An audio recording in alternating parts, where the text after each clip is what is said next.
Boston. Welcome to the City of Foster City special meeting of Monday, the 4th, 5 p.m. Members of the public that wish to attend and participate in the meeting may do so in person or by joining the Zoom. Public comments will be accepted both in person and via Zoom. Any email sent to public comment at fostercity.org have been provided to the council prior to. I call the meeting to order. Roll call, please. Council members Stacy Jimenez. I am here. Susan Niederhofer. Present. Patrick Sullivan. Here. Lee Menfeld. Here. And Mayor Art Cheese. Here. Next item. Item 3, public. This is an opportunity for members of the public to speak on items listed on the agenda. As a reminder, we're taking comments in a live meeting format. Anyone who wants to provide public comment in person, fill out a yellow speaker slip on the table over there and hand it to me. Anyone who wants to provide public comment on Zoom, raise your hand during this time. We'll take in-person speakers first, followed by those on Zoom. Next item. To check. Oh, excuse me. There is no public comment. So we will recess into study session for item 4.1, update on Foster City Bicycle and Pedestrian Master Plan, including 5 projects recommended for further development. Okay, good evening, Mayor and Council, Roshana, Director of Public Works. So we do have a presentation for you all tonight. I'd like to make a couple introductions. The folks giving the presentation include Angelica Rocha with Farron Pierce. Angelica will take us through the background of the Bike Ped Master Plan and progress that we've made more recently. And then we're going to turn it over to Claire McWilliams, who will cover the 5 priority projects that we are recommending to develop further. And from there, we will open it up for questions. So we're very excited to share the progress we've made to date, and we're looking forward to your feedback. So I'll turn it over to Angelica. Okay, great. Good evening, Council. As mentioned, my name is Angelica Rocha, and I'm a senior transportation planner at Farron Pierce with the consultants helping the city advance this plan. This is the second time I've been here, and so it's nice to see you all again. So moving along, I think, does that work? No. Is there another budget? We should have demoed this before, sorry. Okay.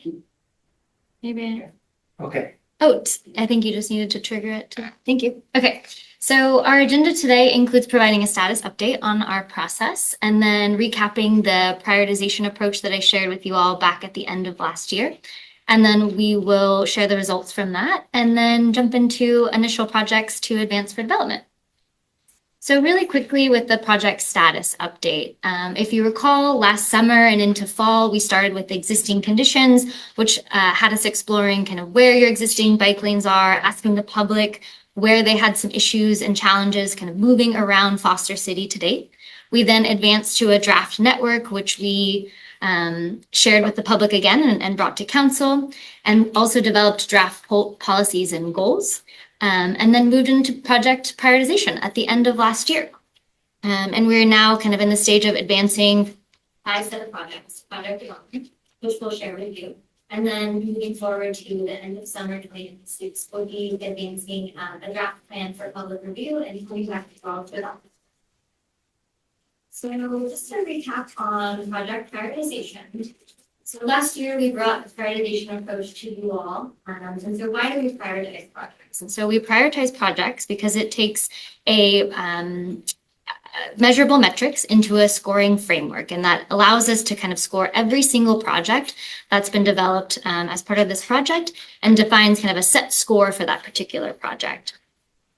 How we created that score, we used 3 kind of core factors or areas that includes safety, connectivity, and feasibility. For safety, we scored the roadway based on its current conditions, such as whether there's an existing facility now, whether there's been a history of a collision in the past, Then connectivity, which looked at whether or not there's a gap today, meaning a facility ends and there's no longer a facility that someone might want to use.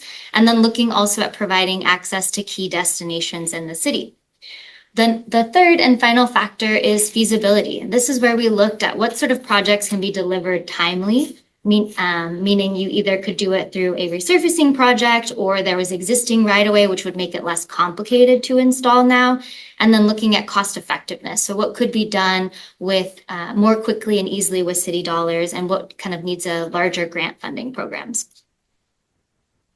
We had two approaches for scoping our projects. We looked at prioritizing projects with site facilities. The map on the left-hand side of the screen illustrates a map that we brought to council at the end of last year, which is the proposed future network. The map on the right illustrates all the pedestrian improvements. And these are all the intersections in Foster City that we looked at and scored based on kind of what's existing today and what types of improvements could make an impact to change those in the future. So today we're going to focus really on the bicycle network. This is again the network we shared with you all at the end of last year.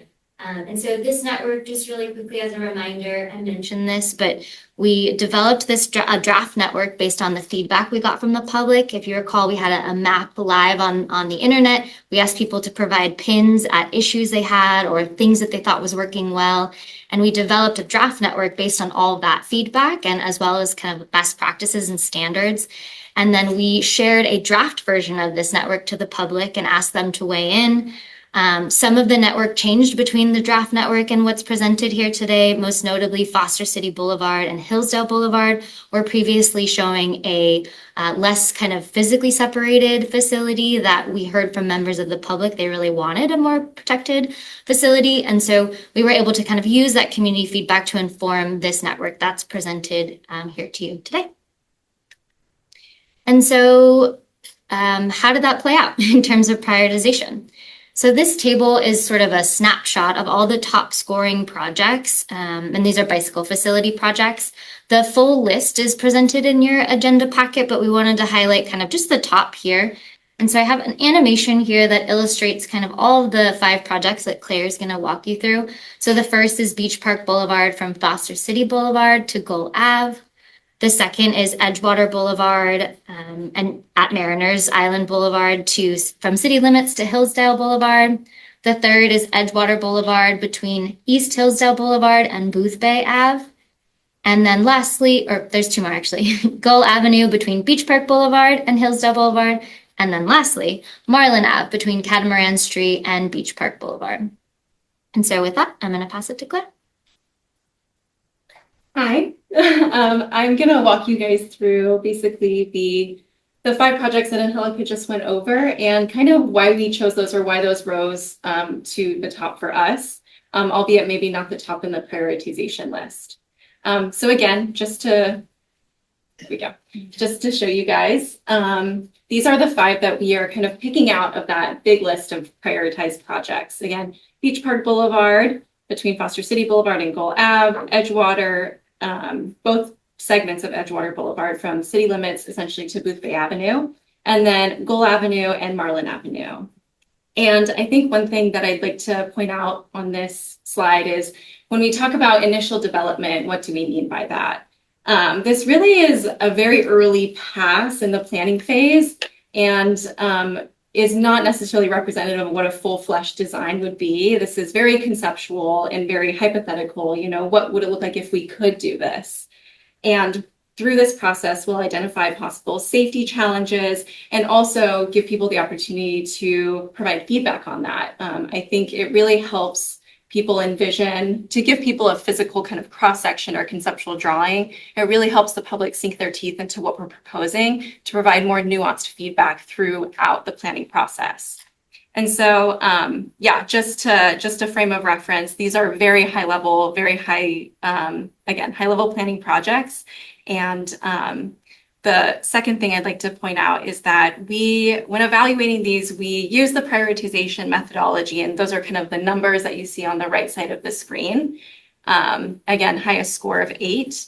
And then we also supplemented that using public feedback we heard from you guys in December, and also things we heard outside of the planning process, whether those were kind of inquiries or comments we received from the public as just part of kind of our routine traffic program.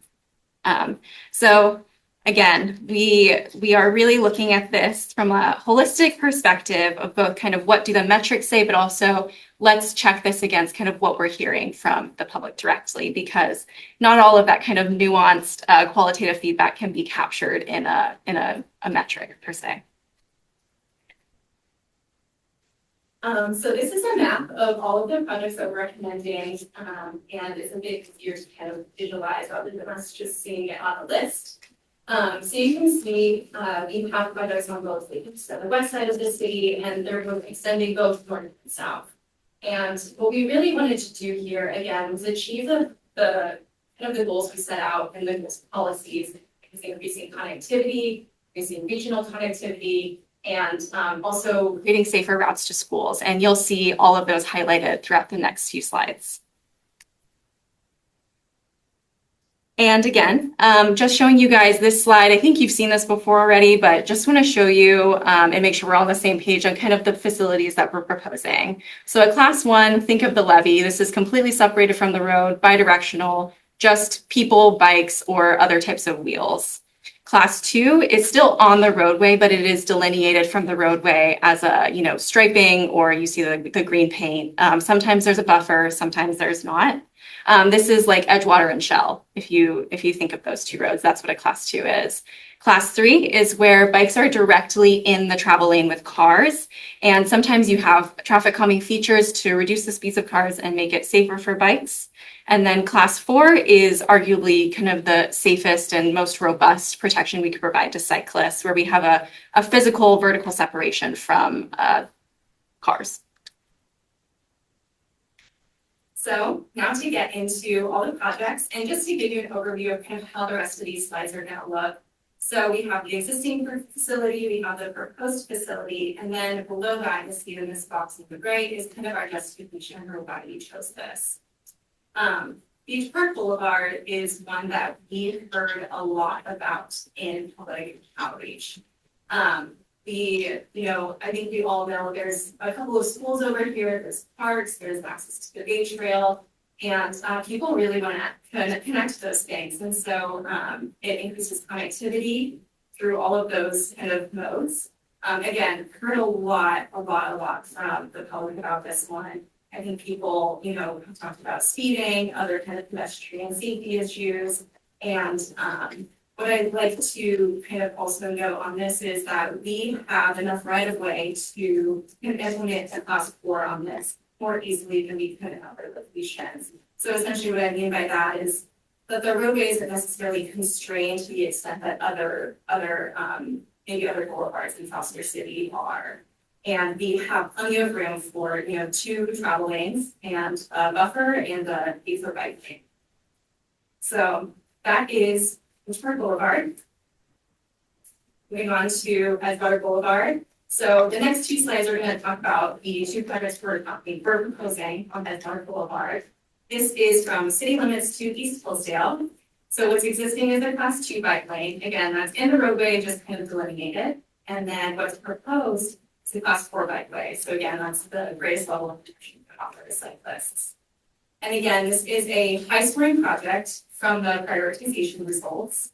And it also has a connection to San Mateo. So San Mateo is currently working on basically a class 4 bike lane project that will run from, I believe it's Delaware Street all the way to Mariners. And I think they're finalizing their parent design and planning phase of that. And we'll be going into kind of a fully fleshed out engineering design very shortly. And so we wanted to kind of offer a connection or kind of respond to that in that way by proposing this. And this facility currently has a high level of discomfort for cyclists. So putting a class 4 bike lane on it would really increase the feeling of safety for people, and it would make it more likely for people to use it. Some pros also about this is that it has no on-street parking, which really limits the kind of trade-offs that we would experience through the planning process. So what I think a lot of the common things that we were gonna really encountering during the implementation of these projects is the loss of travel lanes or the loss of parking. And in places where we don't have any on-street parking currently, we don't have on concept, and so it makes it a lot easier for us to put these bike lanes in. The last thing I'll note about this is that this kind of terminates at East Hillsdale Boulevard. And what is existing on East Hillsdale Boulevard is a class 1 bike lane and also a class 2 facility. So it's not kind of off, where there are 2 bike facilities that currently exist that people could choose to take. And for the second half of this, we have Edgewater from East Hillsdale Boulevard to Booth Bay Avenue. Again, existing is a class 2 bike lane. Our proposed facility is a class 4 bike lane. And this has connections to schools. So Foster State Elementary is right at the corner of Edgewater and Beach Park. And then we also have Edgewater Park and then Booth Bay Park, at the very end of that we dot on the southern part. Again, this is kind of a continuation to San Mateo. So people could, get on this from their neighborhood and ride north if they wanted to. And they would be able to connect to that other half of Edgewater that I mentioned. This also addresses safety concerns that I know we have seen in the past year or so. I know there have been a couple incidents that, the front part of anyone at North Boulevard. And we really, when we were looking at this, we really considered those and thought about those. And we want to do our best to make this improvement to hopefully remedy some of those incidents. And then lastly, we have kind of our mega project. So this is two projects in one, and you kind of see why they go together. This is Gold Avenue, Green Street, and Marlin. So again, for this one, existing facility, class 3, or not again, this is a new one. So we have a class 3 Shero, and that means that bikes are directly in the travel lane. What we're proposing is a class 3 bicycle boulevard. And I will give you a bit more information on what that looks like in the next slide. But essentially, it will still have bikes in the travel lane. It will just have a few extra things added to hopefully reduce the speed of cars. And for our kind of justification for this, again, we have really strong community support for this one as well. During our phase 2 outreach, we did kind of a focus group with PTA. People who are solved in the schools in Boston State. And a really great piece of feedback we heard from that process was that there's middle school and elementary school here. And a lot of the times, you have older siblings in middle school, go to the elementary school to pick up their siblings, and then they go home. And so having connectors between those 2 schools to make this safer for, kids who are biking or walking is really important for that because, it allows them to get just to and from school more safely and gives them, greater independence. And so this increases, again, connectivity to schools, increases connectivity to parks. And again, outside of the planning process, we also heard things about Cole and Marlin. We heard great feedback during our outreach phases and have incorporated this into all of that into the plan. But we also, actually consider the things we picked up along the way or the things that were brought up along the way. And again, this is kind of our response to that of, parents really wanting their kids to really get to and from school safely. What's different about this one than the other ones I mentioned is that, again, this is a class 3. And the bike boulevard concept means that it would be easier to implement. So we're not making any major changes to the road. We're not taking a travel lane. We're not impacting parking to such a degree that a class 4 would create. We are mainly making improvements at intersections and narrowing the roadway where we can. So again, the goal is to reduce the speed of cars through speed management tools. And to elaborate on that, we have kind of a bit of information on bike boulevards. So these are connected, comfortable bikers through local street networks. And so what that means is that there's low vehicle volumes and speeds. So we're not dealing with, a ton of people on the road, and we can, if we implement speed management measures, we can safely have bikes in the same travel lane. And this also includes, additional signage. You can see on the left there. This is an example from Berkeley. And then also additional striping, so you can see the boulevard on the ground, very big. And then there's also, again, kind of physical changes that we make, ways that we can narrow the roadway. That includes kind of like pull outs at intersections to reduce kind of the path of crossing for pedestrians, and also kind of reduces the speed of cars. And then there's also chicanes, which kind of narrow the roadway and make it so people don't feel so safe to drive so fast. With that, they're kind of our 5 projects, and I guess the last thing is, where are we going from here now that we've kind of talked about all of them? The first thing is that we would love to talk about all of them with you and hear your feedback on them. And after that, once we can get your guys' feedback and approval on the projects, is we will go into working on the draft plan and basically developing all of these projects into conceptual drawings and kind of rough order of magnitude cost. So that's, again, very high level, what may it cost to put these on the street. And then once we have that, we'll do our third and final phase of outreach with the public. And then once we do that, we'll bring the plan to you guys for adoption and or review and adoption. With that, thank you so much, and happy to answer any questions. Who wants to go first? Susie. Thank you for that presentation. It's very informative, and it provided a lot of context to why those 5 projects were chosen. So I'll start with this question. There were 2, I think, beach park projects that were rated 8. One that you've chosen, Gull to Hillsdale, and then there was the next segment, Hillsdale to, can't remember where it went off the top of my head. So that would be a kind of a continuation of that beach park bike trail or bike lane, which I heard you say are very, was talked about a lot, really wanted beach park. So I'm wondering why that additional segment wasn't chosen that would continue the beach park bike lane. Are you talking about the continuation from basically Foster City Boulevard to south, or is it on the north side? I'm sorry. If you can go back, I think it's. Foster City, actually, it wasn't 8. There was 2 different ones on Beach Park. Foster City Boulevard to Shell would continue it. And then there was another one, Shell to Edgewater, which was 8, was ranked 8. Oh, so this, okay. So I'm just wondering why only that segment was chosen and not continuing Beach Park, Yes. basically.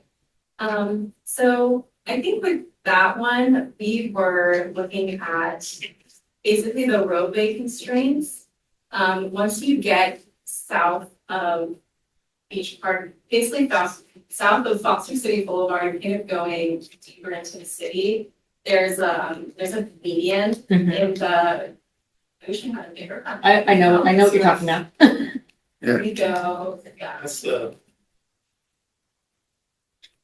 Here we go. That's the good one. So I'm assuming you're talking about this section. Yes. Okay. Yeah, so this part has a median, and so the cross section of the roadway looks pretty different from this one. And so we kind of have to take a different design approach to that. So when we looked at this, we kind of looked at this whole stretch as its own project, where we wouldn't have to deal with kind of the confines of a median or what that would mean for the design. The project that we're recommending, this bigger stretch of Beach Park, is relatively unconstrained, and we kind of just change the striping. Whereas this one, we have to think about kind of what the median needs in terms of the project design. Okay, because that would go by, bring you to the next school. Yeah, If you did that one. yeah. Okay.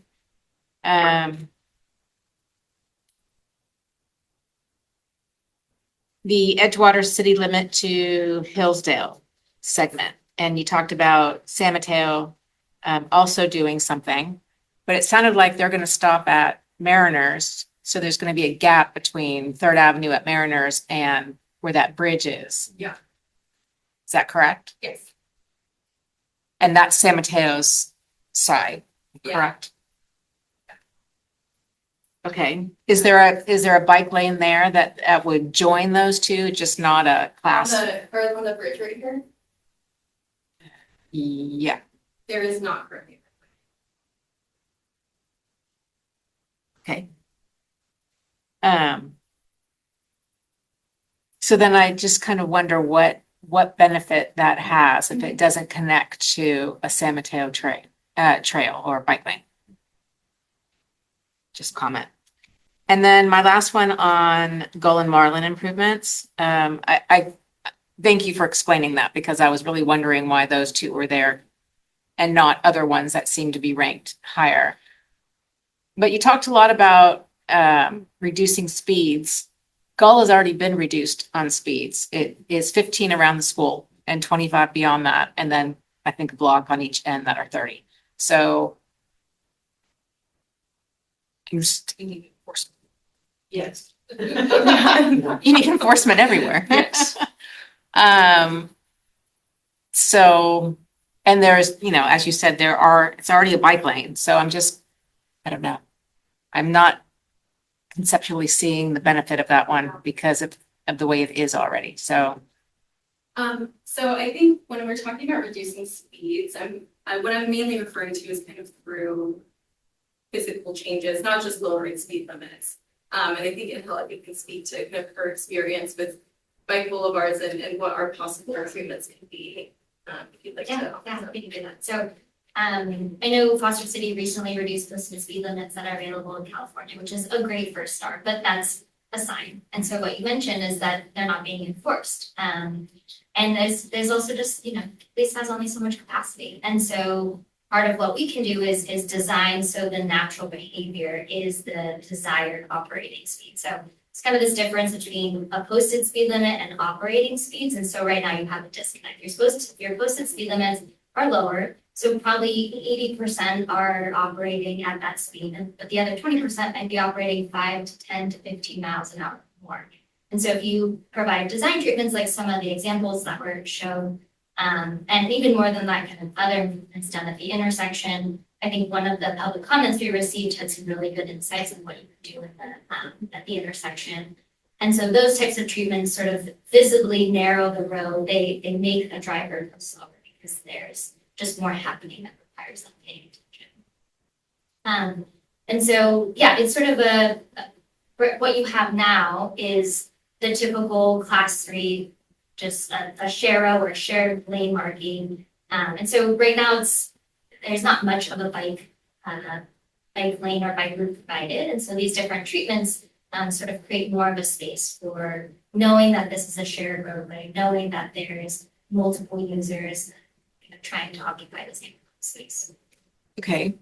And then no parking is going to be taken away. That has Gull Park on that beach, on that street, and a lot of people park there. So no parking can be taken away on that, right? So yeah, and I think that's kind of why I think depending on, I forget what the operating speeds are, maybe in other contexts you might have recommended a more protected facility, but there's a strong desire to park on both sides of that street. There's the private residence, there's lots of driveways, then there's the park. And I think that's one of the areas we heard from the community the most on at that school, that the crossing guard that's even there also still doesn't create a safe kind of walking environment for kids to get to school every day. And so there could be treatments to kind of shorten the distance for a pedestrian to cross right at the back end of the school there or at the intersection. And so I don't know exactly how poor parking looks like today. Curb extensions might lead to some parking reduction, but certainly, what Claire mentioned, not the same as what it would be installed. And then I just have an overall general comment about for bike lanes. I just have a concern about when we talk about, and I know we're not going there on these pilot projects, concern about, well, except for maybe Beach Park, getting out of Foster City in an emergency and taking away lanes. I have a concern with. Because in an emergency, people are gonna want to get out, and if they can't, because there's less lanes. I just have concern about that. So that's my overall comment about taking away lanes. And I think it's a great comment. It's a great thing to be concerned about. And I think that's something that we're gonna have to balance basically through the whole implementation of this. Is really how do we, balance the needs of all use of the road? Because we have, emergency operations, we have transit, pedestrians, we have cyclists, we have motorists. And that's what kind of the complete streets philosophy is. And that's the document that we're trying to use moving forward is kind of who's using the road and who can we prioritize and how do we again balance the needs of everybody. So I appreciate it. If I can also add, just looking at this, bicycle network now. Highland, the two main corridors in Worcester City that go in and out, residents in and out of the city. And they're highlighted because they require extra study because it's not as simple as just putting a bike lane on the streets. It will require some producing of lanes. And so that is why we didn't both of those projects necessarily first. Thank you. Vincent? At this point, all my questions were literally just answered. So, I guess my main, Thank sorry. you very much. wait, just my Thank you main very concern. much. I have Oh, the- wait, sorry. I thought you said you were done. I thought I was done, but I'm just gonna comment one comment. So we're saying we need to do further study for the main thoroughfares for Foster City and Hillsdale. Is that what we're saying? And so are we going to be doing that, or what does that look like? I can start. I mean, this is bicycle pedestrian master plan, right? It's a plan that's intended to be implemented over several years. We were looking for some projects where we could get some quick wins because we've been hearing from the public, from the council that there's an interest and a need to get some wins. So yes, the intent would be to study those. That when the plan is adopted, we will then start looking at the CIP and looking at timing and when to incorporate projects into the CIP. But it can't all happen at one time, but you can help us to let us know what your interests are in prioritizing when we look at those main corridors. It's sort of additional information that we don't develop this plan, do a couple of projects and then put it on the shelf. Yeah. And those things keep putting back, particularly the Foster City and Hillsdale segments. Okay. Now I'm done. Sorry. Thank you. Good. Okay, Patrick. Yeah, I'm gonna reserve comment because this is the second time I've had the presentation. So I'll reserve comments to hear all my colleagues' comments and then come back to it. Appreciate it. Thanks, FB team, for the presentation. Really helpful to learn through the other newer terms as well. Do you want to you want questions first or comments or mix together? I'll discuss. Yeah, makes sense. So I know that we are concerned about, the emergency evacuation plan and what removing lanes could mean, but am I wrong to assume that the teams responsible for that emergency evacuation plan, this won't be just like foisted on them? They'll be part of the review process and their feedback will be integrated. So if there are lanes removed in certain streets that they feel will be detrimental, we will absolutely take that into account. It wouldn't be like, we don't want to pit bike lanes against emergency operations. They need to be able to coexist. Is that right? Okay. All right. Okay. All right. And then you mentioned feedback from PTA. Was there, and it sounds like you talked to a few crossing guards or you got feedback from we crossing guards? got some, I guess, from the school district. Yeah. Kind of papers and cover and she was just kind of doing some stuff. Oh, good. Yeah, that's really helpful because those are the eyes and the ears, Oh my God, yeah. right? It was really insightful. I think more so than the parents, right? The parents drop off or they're not part of the drop off and the kids drop themselves off. They don't actually see what's going on around the schools there. So then does the public feedback also include like school district staff beyond the crossing guards and any kind of student feedback if possible? I think at this point, we haven't recommended students so far. Oh, no, we did. Yeah. I know, cool. at the outreach, we had several, Yeah. several students participate, and they sort of were able to map out their existing, Oh. they were probably among the first people we started to hear from about Foster City Boulevard being a community priority for our more protected facilities, because we learned a lot of school students were jumping on Foster City Boulevard to kind of access the schools on kind of the beach park area. But yeah, I don't have the exact number, but we certainly engage students through our in-person engagement. Okay, that's great to know that, and obviously that we'll want to continue to reach out to those folks, to the students. Is it the right timing to talk about, this is jumping around, but Foster City Boulevard? I guess I should maybe table that for the end of my comments, because I know that's something that Councilmember Jimenez brought up in a previous meeting, that we want to look at prioritizing that class 4 bike lane on FCB. But is this the right session for that, or that's? We're open to hearing it. Yeah, I mean, I understand like some of the concerns that staff has around prioritizing that, because that would lead to most likely a delay of fixing the streets themselves. But it sounds like you're saying some of the students had given some feedback around Foster City Boulevard being like something they traverse often. I would love to see if there is a way that we can have that prioritized into this first priority phase.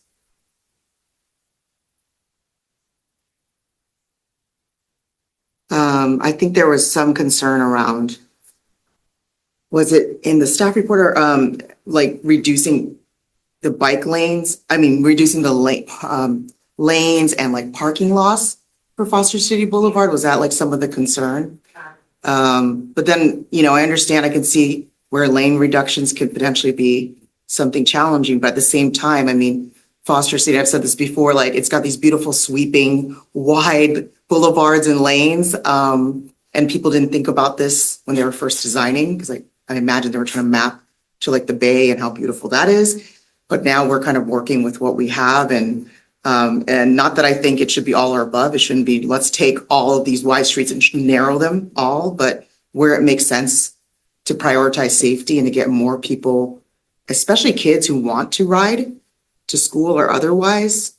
Anecdotally, I do hear from students and kids that they actually don't use the streets even when they're the sharrows, because they're nervous and they'll ride on the sidewalk. And as an adult, sometimes I do that too. I'm going to out myself. So if we can make an investment in that, knowing that we might reduce lanes and there could be some parking loss as well.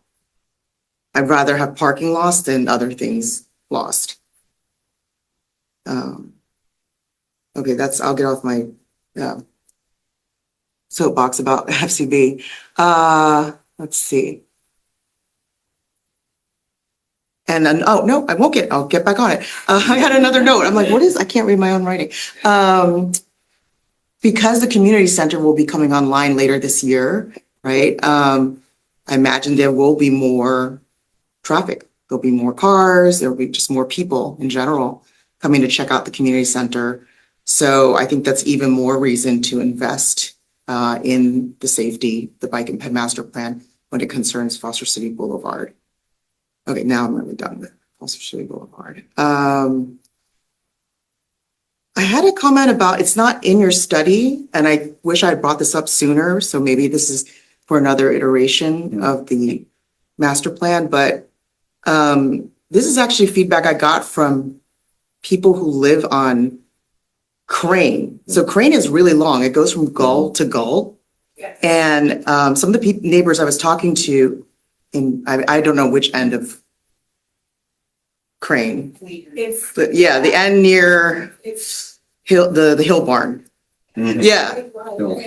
Right around the block. Yeah, so they were like, oh yeah, people like speed through here all the time. I'm like, well, we have stop signs. They're like, actually, we don't. I'm like, what? And actually it was on a bike when this person was giving me feedback. I'm like, I didn't think they were lying. I just wasn't sure. I'm like, maybe they just missed a few and it's sometimes they see people speeding and things. So I actually wrote it and there wasn't stop signs, but I'm on a bike, so that's fine. I mean, I can't really go fast. It's not even an e-bike, but, that is concerning. And again, it's anecdotal. I can't give you the stats of how many people are speeding, but apparently from neighbors on one side, I didn't talk to people on the other side, but they're like, yeah, people just like zoom through there, because they can, right? And your dogs. Yeah, you hear that too. Okay, so I know that's not part of this plan. I'm bringing up a little bit late, but just something to seed so that we can look at that. If there's any kind of traffic calming we could do, which is different than it's not really bike head related, but it affects people who are on bike and ped. Oh, okay, I see.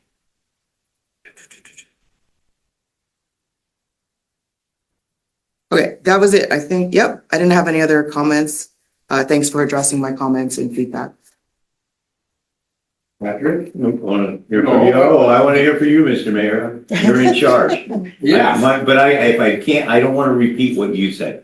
Well, So. don't. That's okay. I won't repeat what you said. Go ahead. Come on, let's hear what you got to say. Okay, first of all, I want to appreciate, this is my second opportunity to look at it, and I'm going to kind of backdoor it and address it by a couple of council members. I did bring up the idea of alternating the Beach Park Boulevard if we get too much pull for parking on certain times. As I mentioned in the document, if you live in Foster City and realize on Beach Park, on the one side, very few people park on the opposite side of the street. The hours that we talk about for bicycles are generally speaking, not those hours in front of people's houses. So I would think if we could figure out if there's a lot of upbeat from people losing their parking, that we might consider doing that. The main thing is this is a floating document.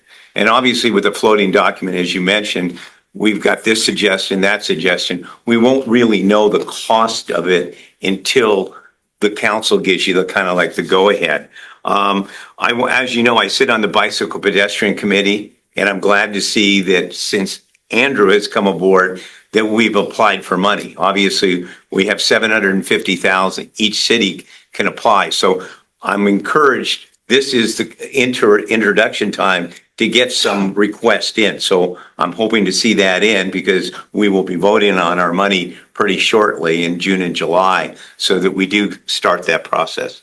The one other thing that I brought up, and we didn't have an answer on it, and I know it does affect, we have so many people that come into Foster City, apparently by the Cosmo, they think it's 19,000 employees. One of my questions, and I know that was not part of your data, is we do have a lot of buses that come in from Gilead's or whatever. So if we could get some awareness of how many people would maybe take their bicycle around town or how many people are being bussed in, it kind of gives us a barometer if they want to get aboard to help us fund our lanes, because this is not going to be cheap. Let's be realistic. The one that Councilman Susie brought up about the beach park and the connection, that's a phenomenal. And then we look at Edgewater and we've got the mediums there. That's going to take a lot of work. So, and I appreciate that. Let me see what my other comment. So the alternative on the parking, the floating alternate on the parking thing could be beneficial, working with the public. Since if we could encourage, and I ride my bike 4 or 5 times a week, it is a lot safer, not on the opposite side of Beach Park. In the bike lane, it's much safer. Let's see what else I had.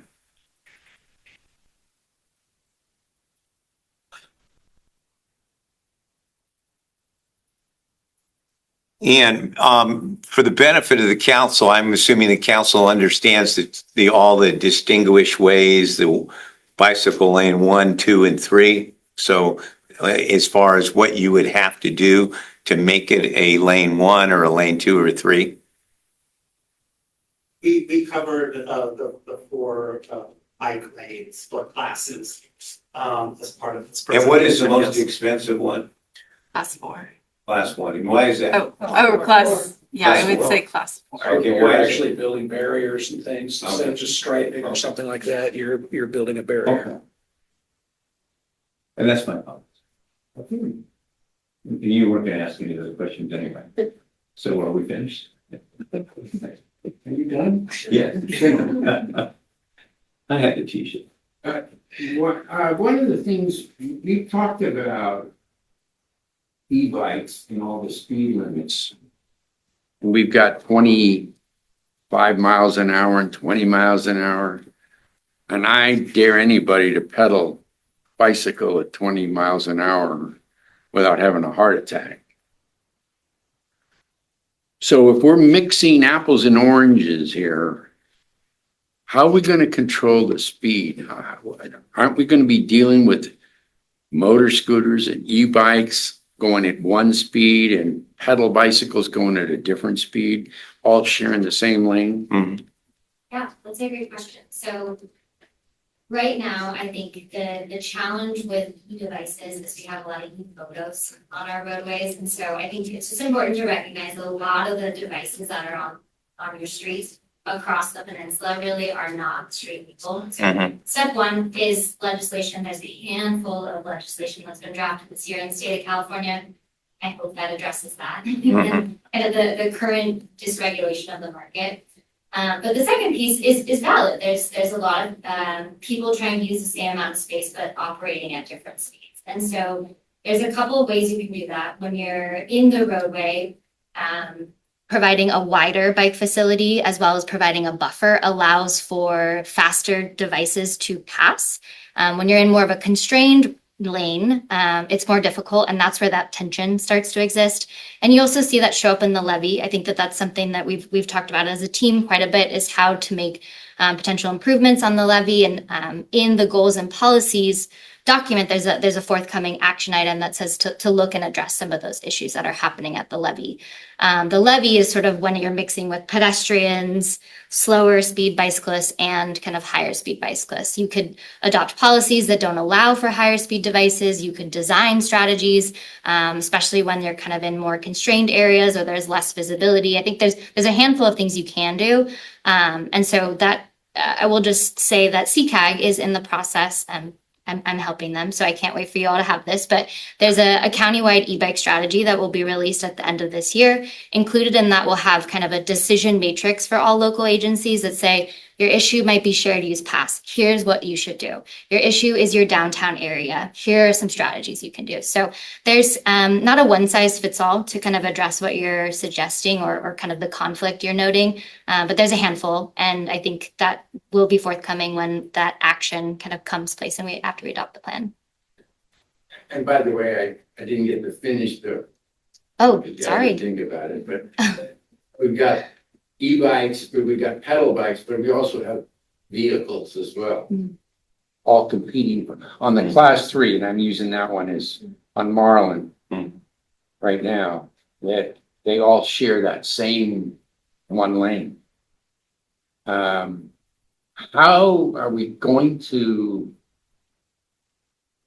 establish safety? I mean, you're going to have to go as slow as the slowest vehicle, which happens to be, I imagine, pedal bicycles. So are we going to, does any study or anything been done or thoughts on though even reducing the speed even further? Because I'm thinking in terms of PD. Okay, how do you enforce all that? For safety reasons. Oh, I could go faster because school's in or school's out, it's a weekend. Coming in today, there was a kid on a bicycle pedaling. So I had to go upstairs. I'm going, I have to go a little slower because if he pulls it. And I'm on Marlin and there's parking on Marlin. Okay. On a street where you don't have parking, it's you have a little bit more visibility because they're not bolting off driveways and the like. So this, to me, the speed could be totally different. Okay. Foster City Boulevard, I mean, there's only from Foundy to Hillsdale where there's parking, which is on the east side. The rest of Foster Cities, there's no parking. Okay. So to look at that, I mean, and the other thing is, in any of your studies so far, have we had to do, I guess it was a class 4 that we mentioned, that we're gonna have to do some kind of mediation. By that, I mean curb movement or something of that nature.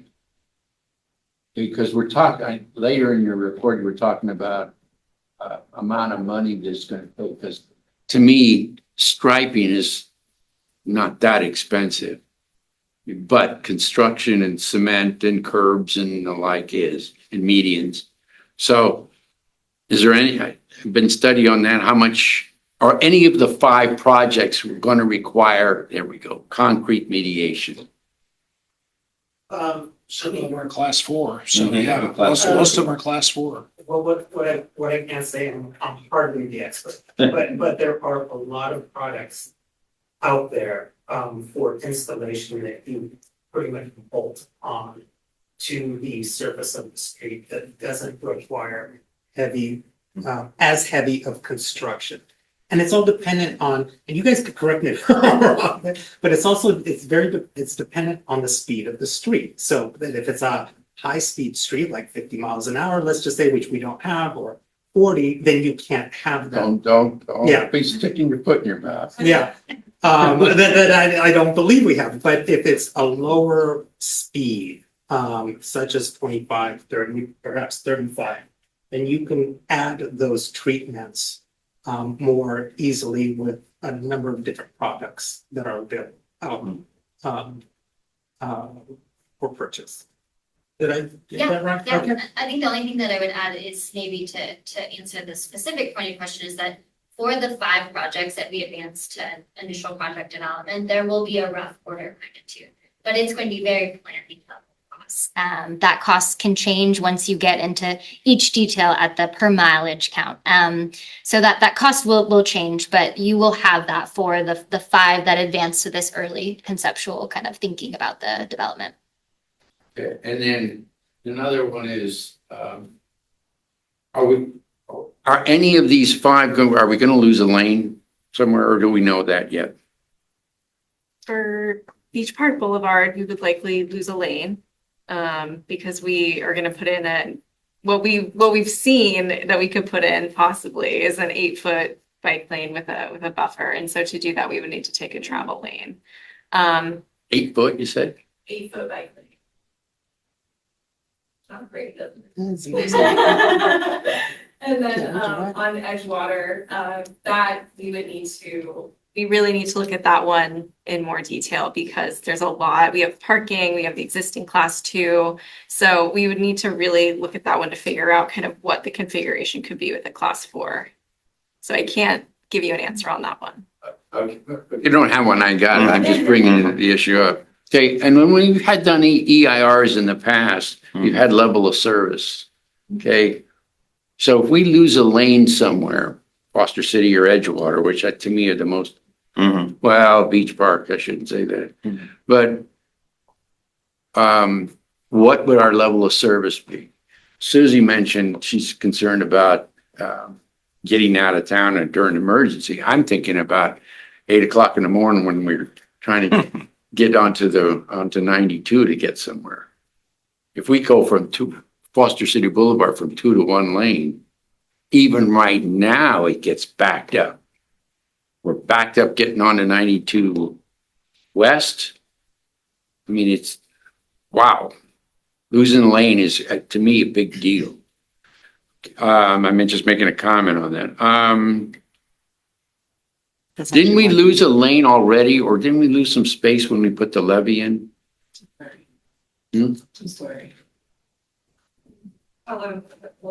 Yeah, on Beach Park, I'm sorry, yeah. Yeah, it was just during the construction. Yeah, it was I thought we didn't have, when we had to move the levee out, didn't we lose some? Yeah, a small section of the levee was bumped out because we had to get off of the property, so we had to lose a few Okay, 100 feet of parking. But we created a bike lane over on the other side of it too, so that people could offset it, because that's what happened.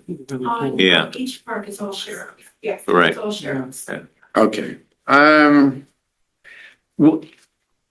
When doing the study, it brought to mind a study that we did way back, maybe 2003, 2007, where we were trying to get golf carts. And they took a look at the traffic patterns and they reduced the speed on Shell Boulevard because it was the least traveled. Hmm. I'm just throwing that out of that it does exist. I don't remember, one of those years within that period of time. You might take a look at some of the data, but not from the data itself, but from the concepts that it presents. Okay. I'm not Anybody? aware. Can you explain the golf carts? Well, at the time, golf carts were going to be the mode of transportation, Because of gas. okay, because they were electric. Mhm. We're talking 20 years ago. Oh. All right, so we took I wasn't even on the council at the time, but they looked at the roads and how much traffic traversed over those roadways, and they took Shell Boulevard and reduced the speed to coincide with the top speed of a golf cart. And I vaguely remember Costco was selling golf carts at that time and people were using them as transportation too. But it never Yeah, seemed to no. go anywhere here. Yeah. But the study itself Right. is what I'm bringing up. That there might be you might be able to glean some information out of that. Okay, anybody else have any comments? Should- Patrick? Yeah, just as a comment, I appreciate the mayor's comments because it was the same thing I was talking about with Beach Park Boulevard. And if you realize the high speed and traffic that comes in the morning or hours that our kids are going to school, that's when it is. Otherwise, Beach Park on the opposite side is quiet. And it does have a few people carry over their cars parking wise, but we don't seem to have as much kickback on the opposite side. So the more we can get traffic or bicycles on the opposite side in the bike lane near the levee, we're far better off. Sometimes I will ride that lane as opposed to going up on the levee to get in there to go towards San Mateo because it's an easier flow with the bike. And interesting question, you were talking about speed on the bike. Some of those bike riders do get up to 20 miles an hour. Believe it or not, they don't have heart conditions. They're crazy fanatics about it either. But we don't see it that much. It's not like being up on Kenyatta Road or Foothill or something like that when you're riding bikes and there's a swarm of people. Yeah. And I encourage you, go after the money. Go after the money. I will be definitely on your case. 750,000 per city we could get if we have it. And they're not necessarily looking for big projects. Just apply. Just to dovetail off of that, safe routes to school with the County Office of Education, they're doing a lot too. And there's potential money and that's what. Anybody? No one else? Or Dan? I'll have one more comment. All right. So I understand the 5 projects that were before us, but I'm very interested still in that Beach Park lane continuing. Just a comment. Took a note on that. We were just earlier. Yeah. Yeah. Yeah. Michelle. I was gonna be okay. I think we took a note on that something. And I would just reiterate my concern about extending the bike lane towards connecting it with San Mateo, but then having, I want a solution for that. Yeah. Either something that we talk to San Mateo and figure out, maybe partner together or something, but that doesn't seem to make sense to me. Do we have any? We do talk to San Mateo about that. Mhm. Activity. And if it makes sense, I mean, maybe it's not that long and. No, I understand, but I guess maybe I'm missing something, right? Maybe there's a small, maybe it's just a de minimis piece of stretch of road and maybe maybe it is safe. I don't And know. we may have some workers or people who live in Foster City that could get to San Mateo on their bikes, which they can't right now, So that would help, yeah. safely. So I guess maybe I just need a little bit more information about that gap. You might, yeah, make coordination with cemetery. I appreciate your comment. But let me remind you of the 680, 280 overpass to nowhere. It's Jerry Brown's overpass at 680 and 280, sat there for 10, 15 years, maybe 20. It was just, that's all it was. I hate to see, my comment is I hate to see us, okay, cemetery, where are you? Oh, we're not doing that for another decade. And so now we will have got what? Especially given their current budget. Here's a safe lane. Stops here. Yeah, so coordinating with them, it would be something taken into consideration. Anything else? And then, oh, sorry, one last thing. There is the option to switch out any of these projects. So if there is one that you all feel that you would like To replace for one of these, we are open to that. You more than welcome to give us that directive. You all are approved, so. So if there's a project, So we have a 9 number? You make the decision, yeah. yeah, so Okay. if there's one that you'd like to see instead of something we've proposed. I didn't look at it from that standpoint. I looked at just the 5, so, okay, I will. I would the Foster City Boulevard to me, it's a main corridor in our town that there's a lot of traffic. And so that to me seems like that would be a more priority. Yeah, plus one to that. I would agree with that, but the main factor in any of this is what is the cost going to be? And that's gonna take us baby steps to get through this whole thing. Right. I'm gonna throw out one more that, can you go back to the map? But this is gonna involve San Mateo too, when they start working on a project. So between Edgewater and the city limit toward 101 on East Hillsdale.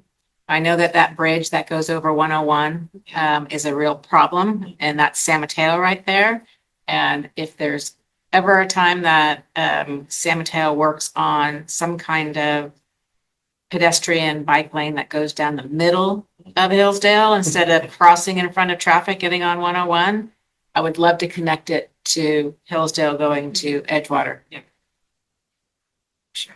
That's even as a crosswalk, put down the freeway is another thing. Anyway, But yeah, and Just as an we have to- afterthought, because that would involve San Mateo. Is there a project that you would like to, that you would, what I'm hearing is that we would like to look at Foster City Boulevard instead of maybe swap it out for once we recommend it. Is there a project that? Can I ask Suzie a question? When, you have Foster City Boulevard, you have the bicycle thing, and you also have a walking thing that goes down the center so that anybody can walk on either side. Were you thinking about something like that close on the Hillsdale? Foster City Boulevard. On Foster City Boulevard, when you come on Foster City Boulevard, you can ride your bike on either side. And when you can come up to the center, you can either walk it. oh, with the bridge, With the bridge, at yeah. the bridge. Is that what you were kind Well- of thinking? For what I just said about Yeah. Hillsdale, I think there's a median on Hillsdale that goes across the bridge before you get to Correct. before you get to Norfolk. And I would like that to be the bike head. Go over that, you stop at a light. Because it actually wraps around so you can go either direction. Are you talking about on Foster City Boulevard? Yeah. Over the bridge? No, I'm talking about a Hillsdale. So when you say it wraps around and goes in either direction, does it already go down the center? It goes to the center, but you can only She's on go. she's on Edgewater at Norfolk. No, I think she was on Hills, no, she was on Hillsdale, Hillsdale at Norfolk. Hillsdale at Norfolk. What did I say? Yeah, that's it. Hillsdale at Norfolk. That's not part of this, but Right. No, I think it can be cleaner. I agree with you with it. And especially for pedestrians, because we're trying to get people to the east, the west. yeah, Side. I'm thinking of students who do ride their bikes to high school. Rather than replacing something. Okay. Just Yeah, get because they have no way of specifics getting down to so San there's Mateo understanding of And you're right, that one lane, bicycle lane is where people have been killed. your Yeah. planning thoughts. We have at least And that will help them make that decision as to whether they want to Have one replace it. meeting at a or time put it here. in, Yeah. or replace it to Um, water. So that's gonna be a much more involved project, it sounds like, is that correct? So. I agree. Yeah, fair and Pierce is scope to number 5. So. So if we add one, or amendment. I just think that I understand where they're coming from about Mhm. getting something on, doing something quickly, and these are projects that I think could be done quickly. I think Fox Lake Boulevard is gonna take a long time. Not saying that we shouldn't. You're right. Yeah. I think it's gonna take a long time. I agree. It would be very expensive too. That's why the sooner we start. the Yeah. less Will expensive. any of these projects interfere with the paving schedule? Repaving? No, we're moving forward with the paving schedule right now. But that doesn't mean that we can't do other things on Mhm. Foster City Boulevard. I mean, I'm sure there's other things that we can do to do Amazon side. Mhm. Yeah. I mean, it's just, well, my suggestion is this, let's go ahead with the 5 projects that you suggested.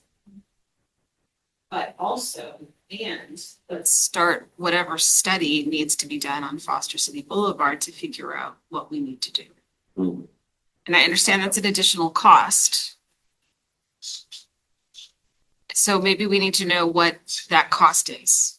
Right? Maybe you could come back to us with a proposal We'll for take the a look 5. at, we'll take a look at adding that to the scope. We'll have a discussion to find out what it would take, what the extra cost and time would be to add that to the scope of it. And I will look at the rest of them to see if there's a swap on, but, because I didn't look at it from that perspective. And you could like point out like what we get at the end of this development phase. Because again, it's still schematic, it's not a fully Design project. It's just kind of informing us of the additional hoops and steps that we're going to have to go through to build up those projects. And Yeah. Floating dock, that's really what we're talking about. Well, we need something to run up the flagpole.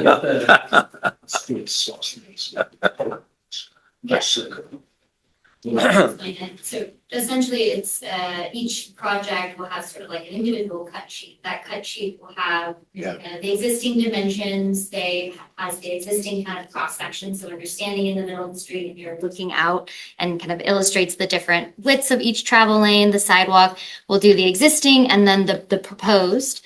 As well as kind of have an aerial of the project similar to what you've seen in some slides, except there'll be kind of call outs of the countermeasures that are recommended, and there'll be some that are kind of applied to the whole corridor, the whole project extent, then some that'll be sort of spot treatment. So perhaps it's a crossing in the middle of an intersection or an improvement at this said intersection.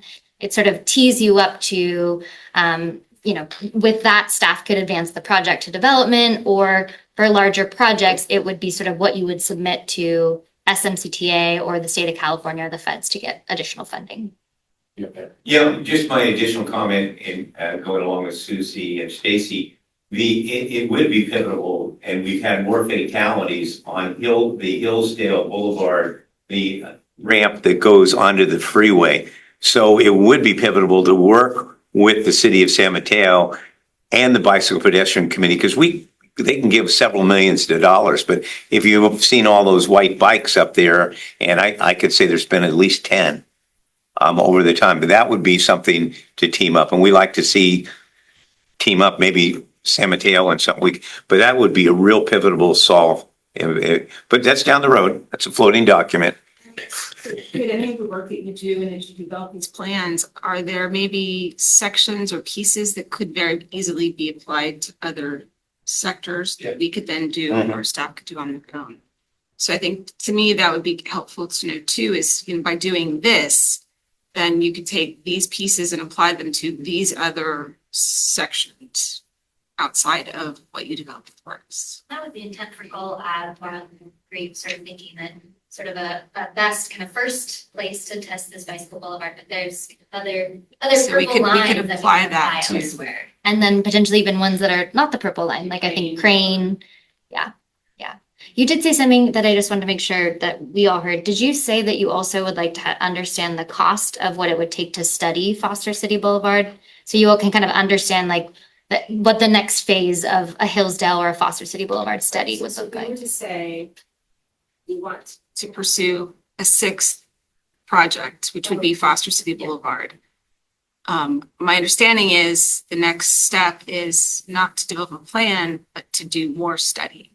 So that's the piece that I think we need to understand is what's the cost for adding a sixth piece to the scope? And then what does it cost to just study before we even come up?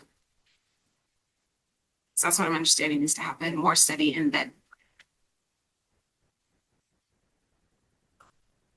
All right. Thank you.